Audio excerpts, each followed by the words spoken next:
यही होने वाला था अंग्रेजी कप्तान नासिर हुसैन के साथ।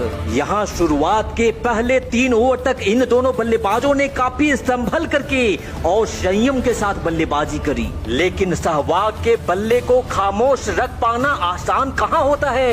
यहाँ सहवाग ने फ्लिंटॉफ को रडार में लेकर चौका ठोक धमाके का आगाज शुरू कर दिया था और फिर उसकी अगली गेंद पर सहवाग ने लाजवाब टाइमिंग कर डाउन द ग्राउंड गेंद को बाउंड्री के बाहर भेज फ्लिंटॉफ की धड़कनों को तेज कर दिया था। यहाँ एक छोर से गांगुली अभी तक बॉल और पिच को परखने में लगे थे, लेकिन सहवाग अगले ओवर में भी एक और चौका लगा अपना अटैकिंग मोड जारी रखे हुए थे। और अब जब गांगुली के रडार में गेंद आई तो गांगुली ने भी कलाइयों के सहारे गेंद को खेल बाउंड्री के बाहर भेज पहला चौका अपने नाम कर लिया। टीम इंडिया के इस अग्रेसिव शुरुआत से अंग्रेजी खिलाड़ी छटपटा उठे थे और अपने प्लान के तहत यहाँ सहवाग को एक जबरदस्त बाउंसर मारा जाता है, लेकिन शेर की तरह पंजों पर खड़ा होकर सहवाग ने उस बाउंसर को ऐसा उड़ाकर मारा कि बाउंसर बन गई सिक्सर और कमाल लाजवाब का ये था पिक्चर। और इसके बाद तो सहवाग ने ऐसा विकराल रूप धारण किया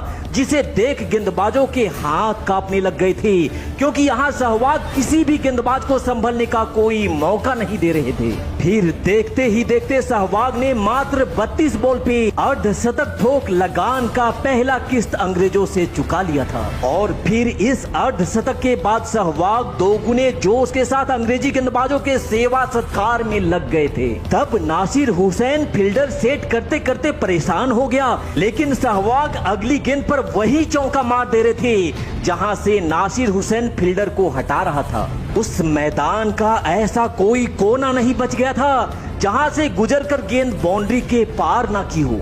अंग्रेजों की महफिल में त्राही मच चुका था, क्योंकि 15 ओवर में ही 100 रन बनाकर ये दोनों भारतीय बल्लेबाज उनकी बखियां उधेड़ रहे थे। खासकर सहवाग तो ऐसा गर्दा उड़ाए जा रहे थे मानो उनके हाथ में बल्ला नहीं बल्कि AK-47 धरा दिया गया हो। यहाँ गेंदबाज तो परेशान था ही, साथ ही उनके फील्डरों का भी मोरल इतना गिर गया था कि उनसे आसान गेंद भी रोकी नहीं जा रही थी। और अब दूसरी छोर से गांगुली ने भी बाजुओं का बेजोड़ प्रदर्शन दिखाते हुए हवाई प्रहार करना शुरू कर दिया था। और दूसरी छोर से सहवाग तो पहले से ही अंग्रेजों के नाक में दम किए हुए थे और फिर सहवाग ने धमाकेदार अंदाज में धमाकेदार शॉट के साथ कमाल लाजवाब और बेमिसाल एक और शतक अपने नाम कर लिया। सहवाग के इस तूफानी शतक के बदौलत भारतीय टीम अब तक इस मैच में काफी आगे निकल